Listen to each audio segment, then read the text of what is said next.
Hello दोस्तों, स्वागत है आपका all thing what anime channel पर। तो आज हम देखेंगे बेशक 1997 का episode number 2 the band of the hawk. अगर आपने इससे पहले वाले एपिसोड को नहीं देखा है तो लिंक डिस्क्रिप्शन पे मिल जाएगी। तो चलिए शुरू करते हैं। एपिसोड की शुरुआत में हम देखते हैं महल पर किसी ने हमला कर दिया और वो महल के सैनिकों से लड़ रहा होता है। तभी एक सैनिक बोलता है, जनरल का सिर काट दो। एक विशाल सैनिक जिसने लोहे का सूट पहना था वो अपनी कुल्हाड़ी से सैनिकों को मारता है। तभी कुछ सैनिक घबराकर बोलते हैं, बाजूसो, ग्रेट नाइट बाजूसो। बाजूसो बोलता है, जब तक मैं यहाँ खड़ा हूँ कोई भी कामयाब नहीं होगा। और कौन महसूस करना चाहता है उसकी गर्दन पर मेरी कुल्हाड़ी का ब्लेड। दो सैनिक आपस में बात करने लगते हैं, क्या वो बाजूसो है? एक साथ 3 आदमियों को मारने के लिए जाना जाता और भालू को भी मारने के लिए जाना जाता है। तभी बाजूसो महल के मंत्री से बोलता है, अपनी बकवास बंद करो, उसे हटाओ और इनाम प्राप्त करो। एक सैनिक मंत्री से बोलता है, वो बकवास कर रहा है और कहता है, हम सिर्फ भाड़े के सैनिक हैं, इसे खुद करने की कोशिश करो। उसकी बात सुनकर मंत्री थोड़ा गुस्से में हो जाता है। तभी पीछे से एक सैनिक आता है। उसकी उम्र कम होती है मगर वो लड़ने के लिए अपने से काफी बड़े शरीर वाले शख्स से लड़ने के लिए तैयार हो जाता है। तभी पास के कुछ सैनिक बोलते हैं, अरे ये तो बच्चा है और उसकी तलवार को देखो। और उस बच्चे के पास काफी बड़ी तलवार होती है। सैनिक बोलते हैं, क्या सच में ये बच्चा इस तलवार को चला पाएगा? बाजूसो उस सैनिक से बोलता है, तलवार सिर्फ दिखावे के लिए है। आसपास के सैनिक बोलते हैं, वो मारा जाएगा। बाजूसो बोलता है, क्या तुम सच में मुझसे लड़ना चाहते हो? तुम्हारे पास कुछ गेंदे हैं बच्चे? बाजूसो उसका मजाक उड़ा रहा होता है और कहता है, तुम्हें इसका पछतावा जरूर होगा जब मैं तुम्हारे सिर को अपनी तलवार से काटूंगा। किसी भी तरह से ये योग्य है कि तुम जैसे सैनिक को युद्ध के मैदान में लड़ने की अनुमति है। और कहता है, कोई गरीब मामला नजर आ रहा है। तुम सेना में सैनिकों की कमी, सभी पुरुष कायर हैं जो एक बच्चे के पीछे छिपे हुए हैं। तभी हम देखते हैं वो कम उम्र वाला सैनिक बाजूसो पर हमला कर देता है और उससे लड़ने लगता है। बाकी के सैनिक उसकी तरफ देखकर चौंक जाते हैं और कहते हैं, कितनी तेजी से लड़ रहा है और उसकी तलवार तो लाजवाब है। देखो, बाजूसो को वापस जाने के लिए मजबूर किया जा रहा है। वो बच्चा उस पर लगातार वार कर करके पीछे कर रहा होता है। तभी बाजूसो गुस्से में आ जाता है और वो अपनी कुल्हाड़ी से उस पर वार कर देता है। मगर वो बच्चा डिफेंस कर लेता है और घूमकर तेजी से अपनी बड़ी तलवार से वार करता है। और बाजूसो भी उस पर अपनी कुल्हाड़ी से वार करता है मगर बाजूसो चूक जाता है। उस बच्चे की तलवार उसकी कमर को चीरती हुई निकल जाती है। उसकी कुल्हाड़ी उसके सिर के हेलमेट को बाहर निकाल देती है और उसके चेहरे को देखकर बाजूसो चौंक जाता है और कहता है, रुको। वो बच्चा अपना अगला वार उसके सिर पर करता है जिससे बाजूसो मारा जाता है। बाकी के सैनिक उसकी प्रशंसा करने लगते हैं। तभी कुछ लोग आपस में बात करने लगते हैं। उनमें से एक सैनिक बोलता है, मुझे नहीं पता था कि हमारे विरोधी के पास ऐसा अद्भुत कौशल वाला एक योद्धा है। क्या वो एक भाड़े का सैनिक है या कुछ और? तभी एक और सैनिक बोलता है, सच में क्या वो आपसे भी ज्यादा ताकतवर है? फिर दूसरा सैनिक बोलता है, मूर्ख, हमारे नेता अलग ऊंचाई पर है, सही है ना? ग्रिफिन सैनिकों से बोलता है, इस किले को खाली करो। सैनिक बोलते हैं, ठीक है। हमने इस महल को 3 वर्षों तक अपने पास रखा और हमने जागीर स्वामी को भगाने में मदद की। हमने जितनी मात्रा में काम किया हमें उतना भुगतान किया। तभी हम देखते हैं लड़ाई के बाद मंत्री उस बच्चे को इनाम दे रहा होता है और कहता है, ये लड़ाई के लिए आपका इनाम है और अपने पैसे पूरे गिन लो, कम तो नहीं है। मंत्री कहता है, मुझे कहना पड़ेगा, मैं बहुत प्रसन्न हुआ। वो जवान सैनिक अपने पैसे गिनकर अपनी पोटली में डाल रहा होता है। मंत्री उससे बोलता है, भले ही एक छोटा सा सहयोग था, तुम जैसे नौसिखिए ने बाजूसो को हरा दिया। खैर, मुझे सचमुच यकीन नहीं होता कि ये तुमने किया। क्या तुम सोचोगे मुझे रोज सेवा देने के बारे में? तुम्हारी सैलरी 3 गुना हो सकती है। मैं तुम्हें परमानेंट भी कर दूंगा यदि तुम चाहो तो। पर उस सैनिक को उसकी बातों से कोई फर्क नहीं पड़ रहा होता है। वो अपने पैसे गिनने में व्यस्त होता है और तभी वो अपने पैसे लेकर जाने लगता है और चलते चलते मंत्री से बोलता है, हमारा एग्रीमेंट आज खत्म हो गया। और कहता है, ऐसा लगता है यहाँ चारों ओर लड़ाई खत्म हो गई है। तभी मंत्री उसे रोकने की कोशिश करता है और बोलता है, जरा ठहरो, मैं तुम्हारी सुरक्षा करूंगा। मंत्री की बातों से ऐसा लगता है जैसे वह नहीं चाहता कि वो उसकी सेना से जाए क्योंकि वो बहुत ज्यादा ताकतवर होता है। इसलिए मंत्री उसकी चापलूसी कर रहा होता है। बातों बातों में मंत्री उस सैनिक का हाथ पकड़ लेता है। वो सैनिक गुस्से में बोलता है, दूर रहो, और उसे धक्का दे देता है और कहता है, मुझे कभी मत छूना। मंत्री डर के मारे उससे कुछ भी नहीं बोलता और चुपचाप खड़ा होकर देख रहा होता है और वो सैनिक वहाँ से चला जाता है। हम देखते हैं वो चलते चलते कहीं दूसरे काम की तलाश में जा रहा होता है। तभी तभी एक व्यक्ति पहाड़ी से देख रहा होता है। वो कहता है कोई आ रहा है। कुछ सैनिक लेटे हुए दिखते हैं। उनमें से एक सैनिक बोलता है क्या?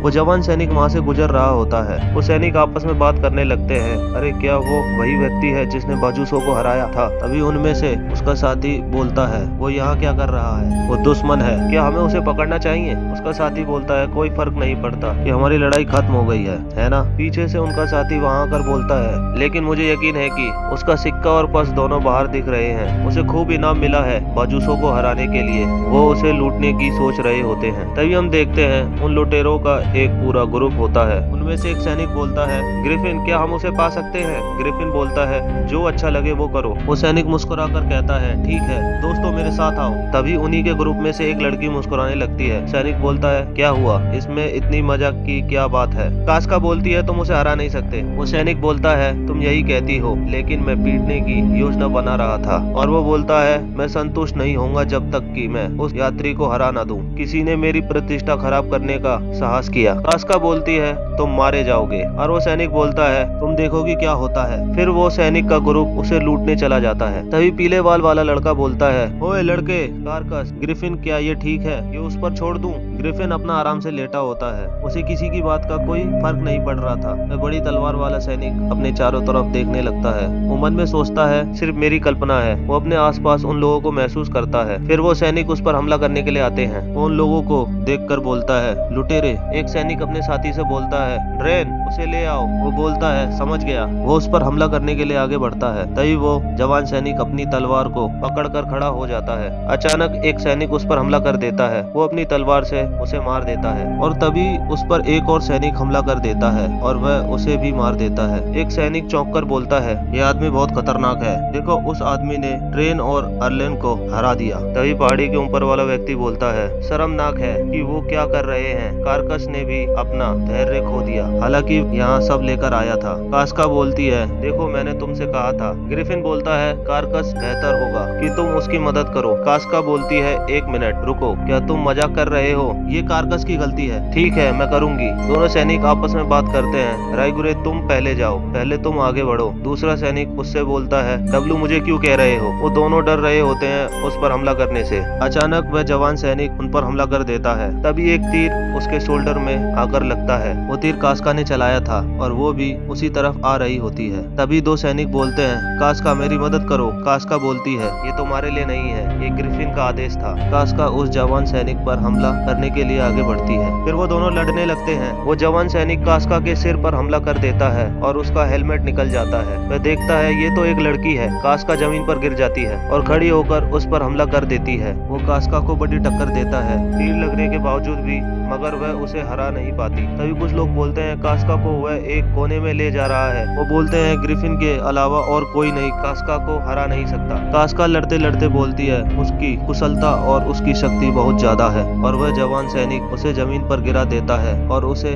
मारने जा रहा होता है। कास्का बोलती है अब मैं मरने वाली हूँ। तभी ग्रिफिन उस पर भाले से हमला करता है। वो जवान सैनिक बोलता है ग्रिफिन। कास्का ग्रिफिन से बोलती है सावधान रहना, वो खतरनाक है। ग्रिफिन जवान सैनिक से बोलता है क्या तुम तलवार उठाओगे? वो उसे लड़ने के लिए चैलेंज कर रहा होता है। फिर वो दोनों आपस में लड़ने लगते हैं। ग्रिफिन उसके वार को डिफेंस कर लेता है। वो सैनिक ये देखकर चौंक जाता है। तभी अचानक ग्रिफिन उसकी छाती में तलवार घुसा देता है। गिरते हुए जवान सैनिक मन में बोलता है कुछ ज्यादा जल्दी नहीं हो गया, और वो जमीन पर गिर जाता है। वो लुटेरे खुश होने लगते हैं। कास्का ग्रिफिन से बोलती है अद्भुत, एक ही झटके में तुमने उसे हरा दिया। वो सैनिक उस पर हंसने लगते हैं और बोलते हैं मूर्ख कहीं का, और वो उसका मजाक उड़ा रहे होते हैं और बोलते हैं उसका कोई मुकाबला नहीं कर सकता अकेले युद्ध में ग्रिफिन के साथ। कास्का उस सैनिक से बोलती है ये तुम्हारी ही गलती है क्योंकि तुम इसे लेकर आए। वो सैनिक कास्का से माफी मांगता है, मुझे माफ कर दो। तभी हम देखते हैं वह जवान सैनिक खड़ा हो जाता है। उसके सीने के ऊपर हमला होने के बावजूद भी ग्रिफिन कास्का से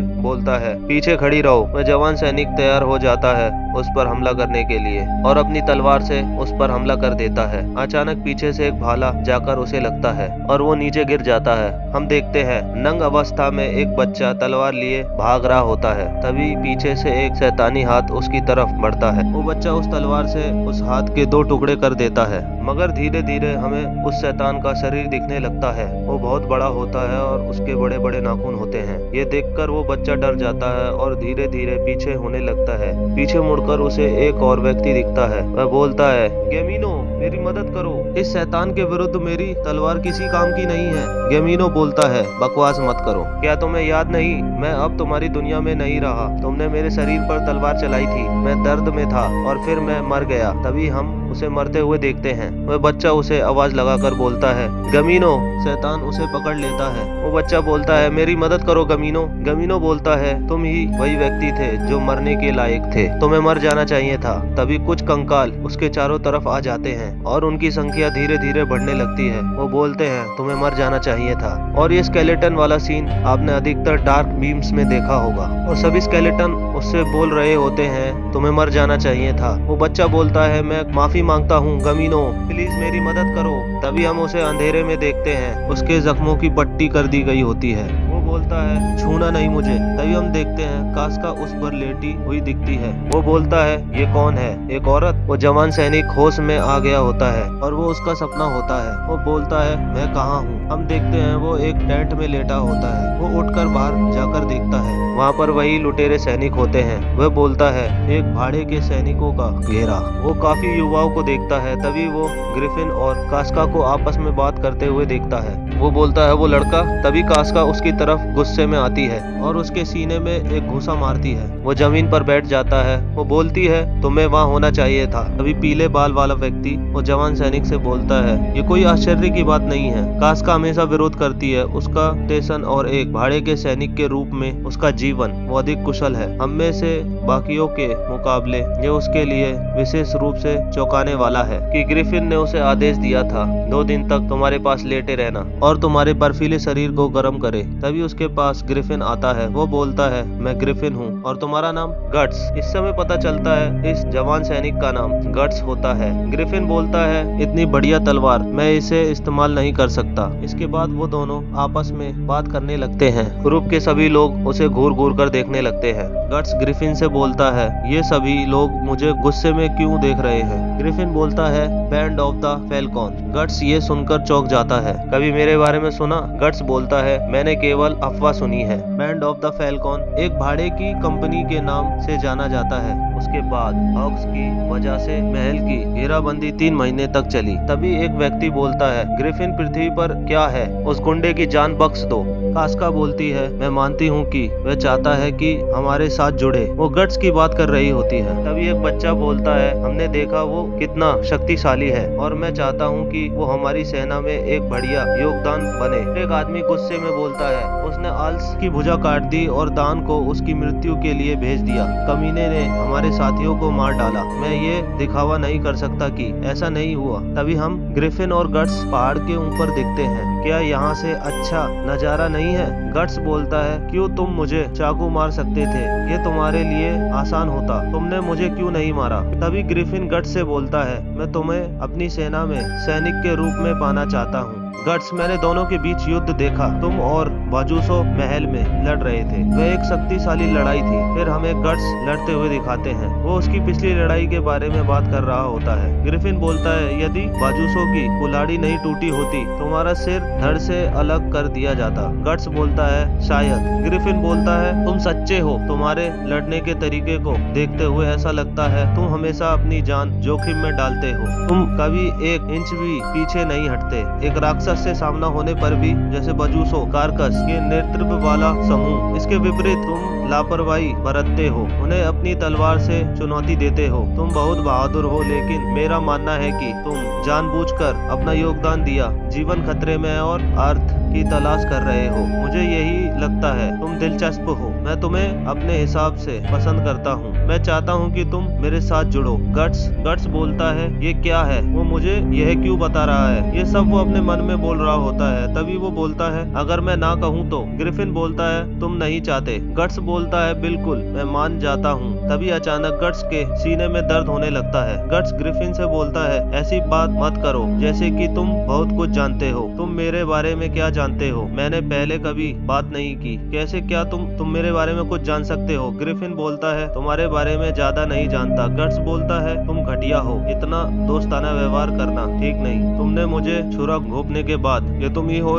जिसने लड़ाई शुरू की थी। इसके बारे में भूल जाओ कि मैं तुम्हारी सेना में शामिल होऊंगा। मैंने भी क्या किया, तुम्हारे सैनिकों को मार डाला। तुम और मैं निश्चित रूप से दुश्मन है। ग्रिफिन बोलता है तुम क्या चाहते हो? खैर ये आसान है। तभी गट्स अपनी तलवार निकालकर उसके सामने खड़ा हो जाता है। वो बोलता है जब मैं जीतूंगा तो एक छेद बनाऊंगा तुम्हारे सीने में, बिल्कुल इस तरह। ग्रिफिन बोलता है अगर मैं जीत गया तो क्या होगा? गट्स बोलता है तुम जो चाहो मेरे साथ करो। ग्रिफिन बोलता है ठीक है, मुझे बलपूर्वक चीजें निपटाने में मजा आता है। फिर वो दोनों लड़ने के लिए तैयार हो जाते हैं। तभी कास्का आवाज लगाती है ग्रिफिन बोलता है हमें अकेला छोड़ दो। कास्का बोलती है लेकिन ग्रिफिन बोलता है कोई बात नहीं, क्या मुझे वही मिलेगा जो मैं चाहता हूँ। फिर ग्रिफिन और गट्स दोनों लड़ने लगते हैं। इसी के साथ हमारा दूसरा एपिसोड खत्म होता है। आपको क्या लगता है गट्स उसे हरा पाएगा या फिर ग्रिफिन उसे हराकर अपनी सेना में शामिल कर पाएगा? ये तो हमें आगे के एपिसोड में पता चलेगा। अगर आपको अगला एपिसोड देखना है तो हमारे चैनल को सब्सक्राइब करें और वीडियो को लाइक करें। मिलते हैं अगले एपिसोड में।